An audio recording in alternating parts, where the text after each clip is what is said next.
Welcome to our home! Nagdingding ang mga mata ni Elias sabay ng pagpasok nila sa loob ng malaki at magarang bahay. Tatlong palapag iyon. Modernong estilo na halos 50% ng dingding gawa sa salamin. Sa pagpasok nila sa bahay, bumungad sa kanila ang malawak na sala. You don't know how happy I am right now, Isabel? Pinilit na lamang ni Glyza nang umiti kahit mabigat ang kanyang dibdib. At lalo siya nakaramdam ng pagkakonsensya na makita niya ang malaking wedding picture sa sala. Nakasuot ang kanyang kambal na si Isabel ng off-shoulder wedding dress at si Elias nakasuot naman ng maroon 3-piece suit.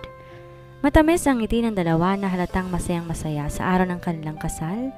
Ang ngiting yon ang lalong nagpakisig sa lalaki. Bagamat may pilat na ngayon ang mukha nito, hindi pa rin ito maitatanggi ang kagapuhan nitong taglay. Sa ginagawa niyang pananahimik nagkakasala siya, hindi lang kay Elias Villanueva kundi maging sa kanyang kapatid. Gusto niya nang sabihin yung totoo ngunit umaatras ang kanyang dila tuwing iniisip niyang masasaktan ng lalaki. Nakikita niya pa naman gaano to kasaya ngayon at di niya na naising puturin ang kaligayahang nadarama ngayon ni Elias. Hey, what's the problem? Untag sa kanya ni Elias. Agad ding pumulupot ang kamay ng lalaki sa bewang niya. Hindi ka ba masaya? Nakauwi rin tayo sa wakas. Naroon naman siyang kakainin ng kanyang konsensya. Oh, I'm sorry for being inconsiderate, love. Bumaling to kay Justin na kanina pa nakatingin sa kanila. Justin, magpahanda ka ng pagkain at dalhin sa silid namin. Areglado, boss. Sumaludo pa to kay Elias bago to tuluyang humakbang.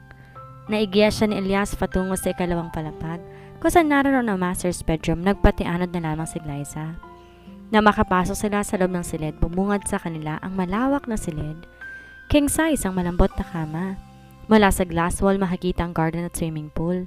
Sinadya yung ipagawa sa ikalawang palapag para lang sa master's bedroom. Di naman maiwasan ni Glyza ang mamangha sa tanawin. Napakasarap sa mata, mga halaman at bulaklak. Do you wanna dine outside, love? Agad namang napakarap si Glyza sa narinig. Para kasing romantic yun eh. And I wanna try it with you? Napalunok si Glyza sa narinig. Di rin maiwasang mapalingon kay Elias. Dati ba we're not romantic?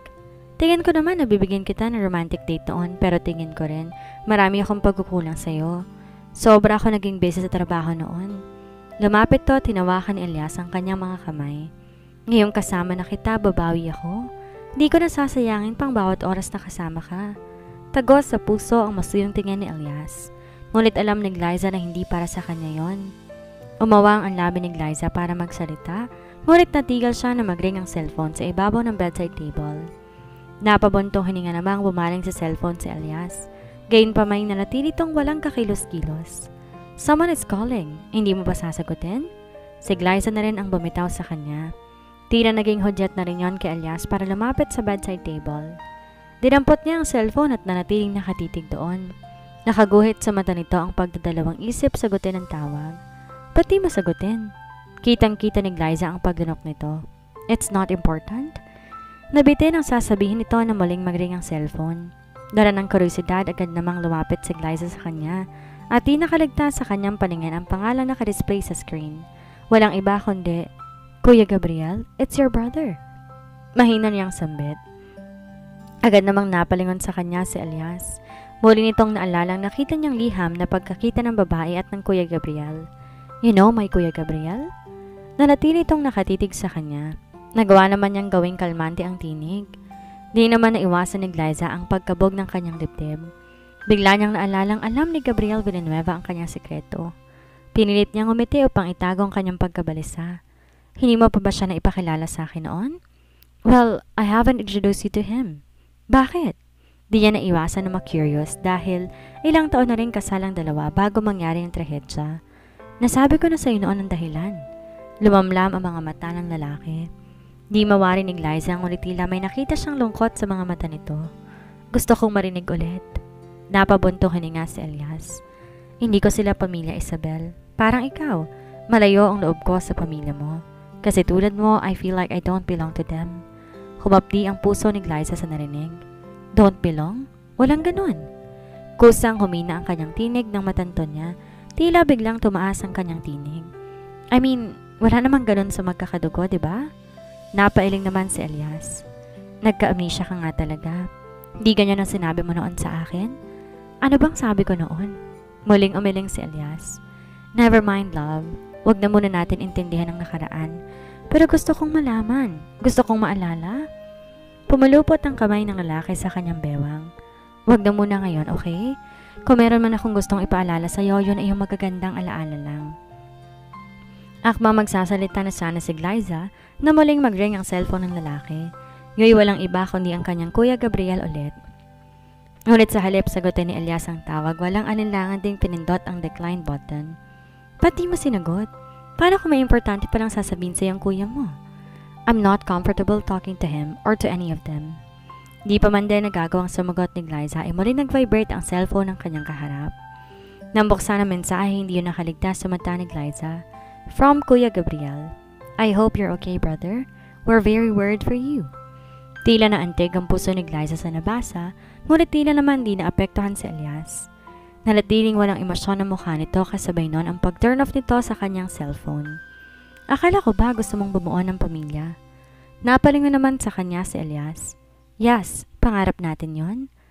Paano tayo bubuo ng pamilya kung di mo alam kung paano maging anak o kapatid sa pamilya mo?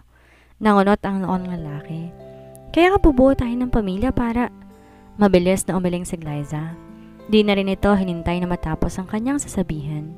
No, Elias.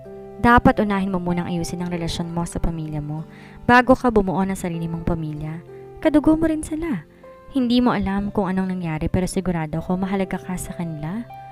Nang di umimik si Elias ay nagsalita si Glyza. Sige, ganito. Kunwari may anak ka. Gusto mo bang palang araw wag kang ituring na ama ng anak mo? O kaya gusto mo bang makita mga anak mo na malayong loob sa isa't isa? Napay ako si Elias. May punto ang babae. Iniisip pa lang niyang mangyayari yon ay para nagdurog na ang puso niya. I will try. Mahinang tura ni Elias at tila sumusuko sa isang argumento.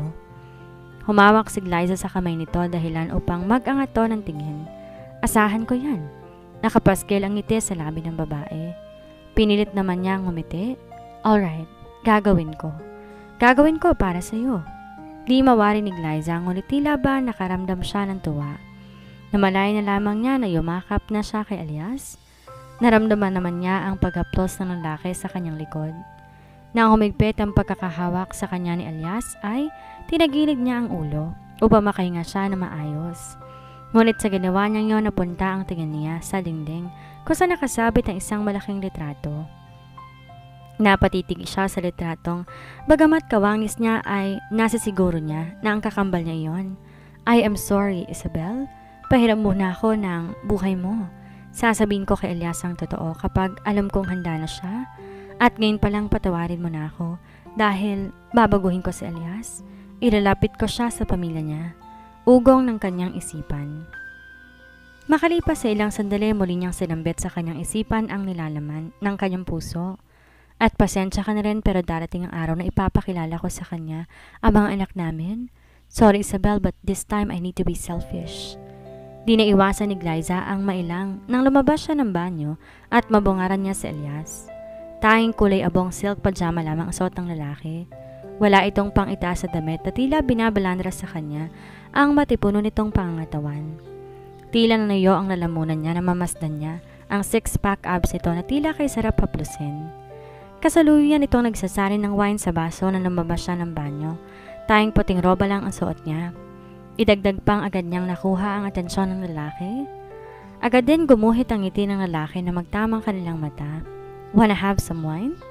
Kahit di si Glyza umimik at lumapit to sa kanya, ay inabot ang kopita na may lamang wine.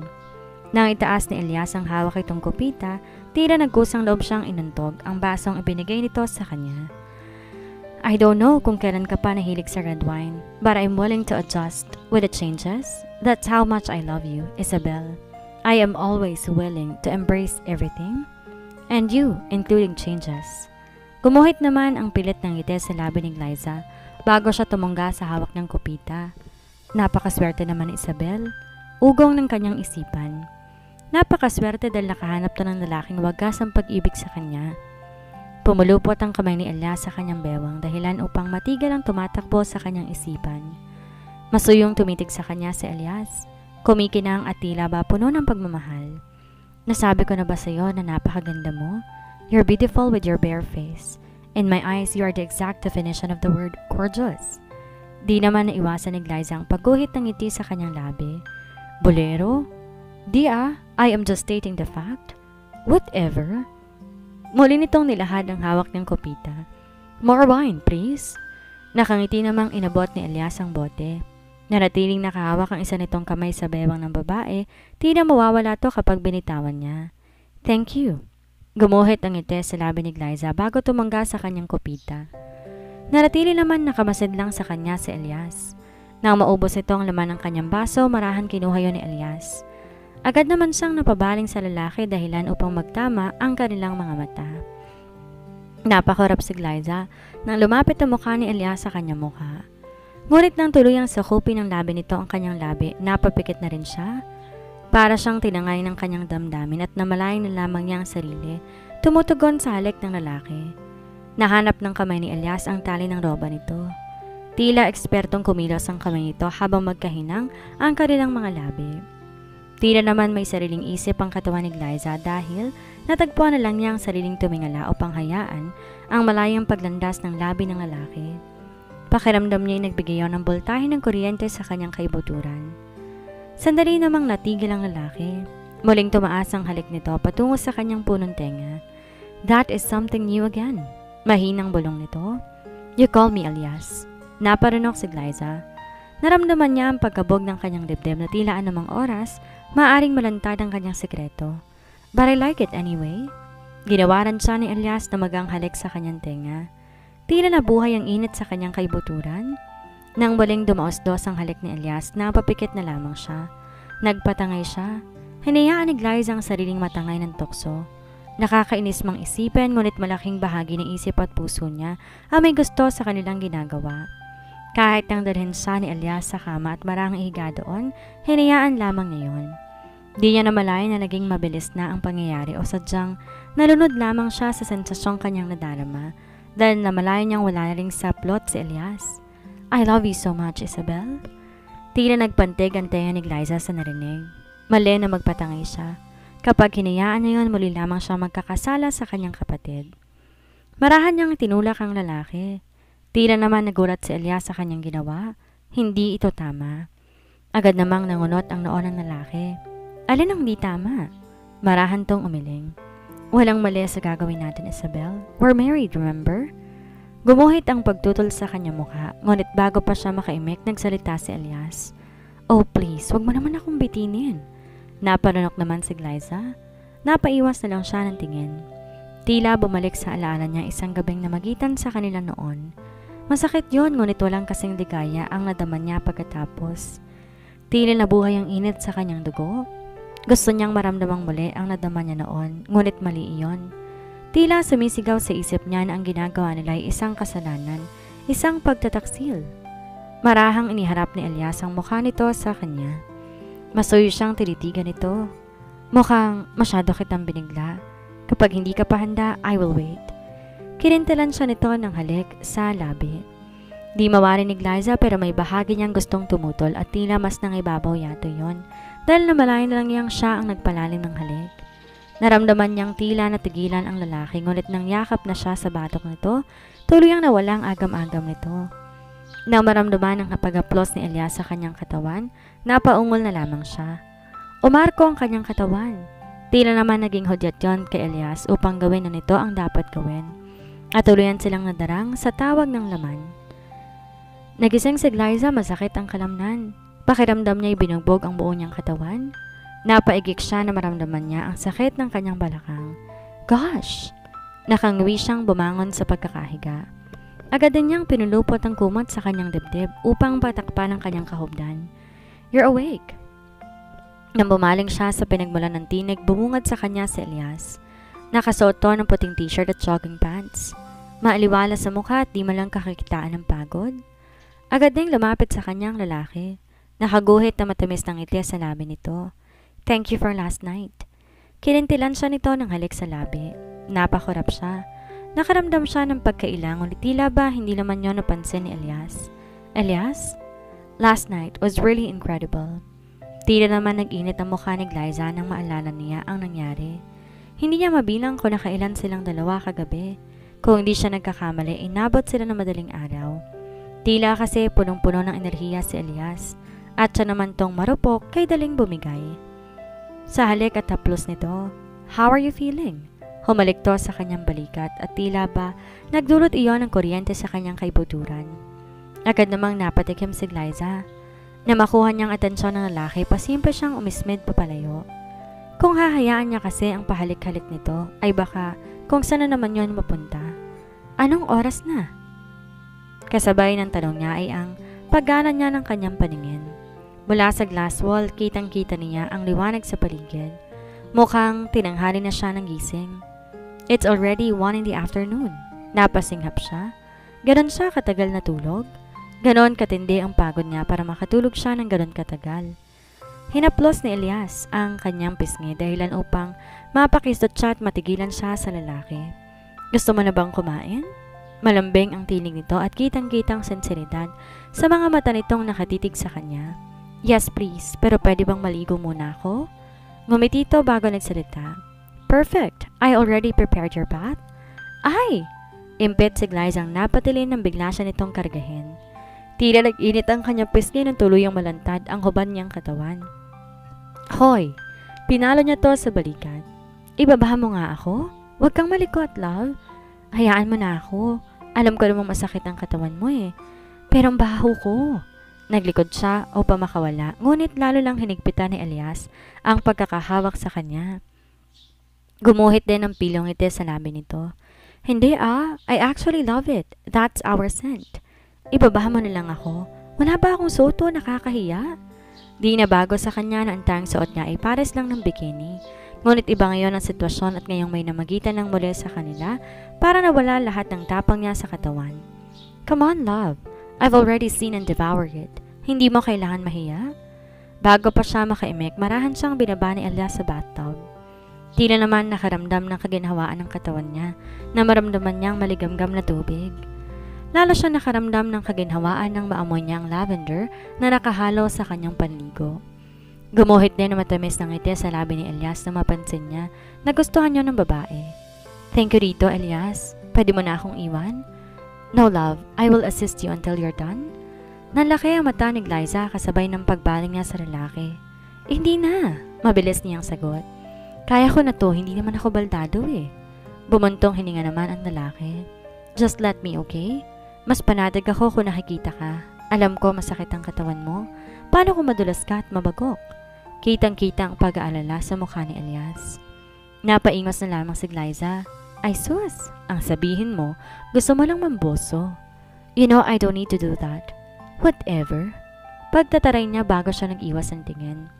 Sa huli wala siya nagawa kundi deadmahin na lamang ang presensya ng lalaki. Di rin naman niya alam kung paano niya ito paalisin. At mukhang kahit anong sabihin niya, mangakatwiran lamang ito.